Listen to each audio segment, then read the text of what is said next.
সরকার ওনাকে গদি থেকে নামাবার ব্যবস্থা করবো। আগামী দিনে এই মুখ্যমন্ত্রী কতদূর কি করবে সেটা নিয়ে আমাদের একটু চিন্তিত। যে সরকার তার কর্মচারীদের ন্যায্য পাওনা দিচ্ছে না, সেক্ষেত্রে পেনশনাররা দীর্ঘদিন ধরে তার পেনশনের বিভিন্ন সুযোগ সুবিধাগুলো পাচ্ছে না। এটা বঞ্চনার একটা চরম সীমানায় নিয়ে গেছে। অপেক্ষা প্রায় শেষের পথে। তারপরেও যে আপনাদের প্রতি রায়, মানে আপনাদের পক্ষে রায়টা যাবে সেটা কিন্তু জানতে পারছি না আমরা কেউই।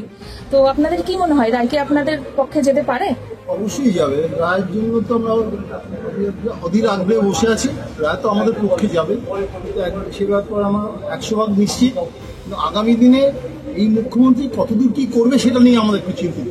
যদি না দেন তখন আমরা রাস্তার আন্দোলনে থাকবো এবং তার জন্য যা যা করণীয় সেটাই করবো এবং আমরা তার কাছ থেকে দাবি আদায় করেই ছাড়বো। উনি সমস্ত ব্যাপারে সরকারি কর্মচারী এবং পেনশনারদের ক্ষেত্রে উনি এই যে বৈমাতৃসুলভ ব্যবহার করছেন, এটা মানা যায় না।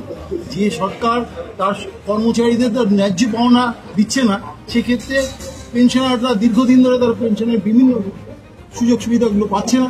এটা বঞ্চনার একটা চরম সীমানায় নিয়ে গেছে। এই জন্য যা যা করণীয় করতে হয় তা আমরা করবো।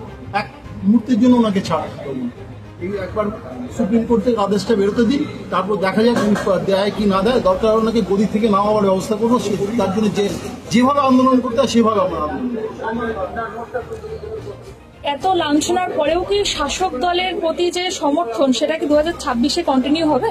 একদমই না। আমরা যদি সচেষ্টভাবে রাস্তায় নেমে আন্দোলন না করি আর এবং এই শাসককে ইমিডিয়েট উপরে ফেলার দরকার হচ্ছে। যে রাজ্যে চালাবার জন্য সামান্যটুকু অনুমতি নেই, সেই মুখ্যমন্ত্রী থাকার দরকার নেই। যে তার সরকারি কর্মচারীদের প্রাপ্য হকের প্রাপ্য দিতে পারে না, সে তার রাজ্যে থাকার দরকার কি আছে? একদম থাকার দরকার নেই। এবং আগামী দিন আমরা রাস্তায় নেমে আন্দোলনের জন্য প্রতীক্ষায় রয়েছি। দেখি কি করা যায়। যদি সুপ্রিম কোর্টের রায়ের অপেক্ষা আছি এবং সেখানে আমরা আশা করবো আরও যাতে মানুষ আমাদের পেছনে এগিয়ে আসে, সেই ব্যবস্থা করে আমরা আন্দোলন এগিয়ে নিয়ে যাবো।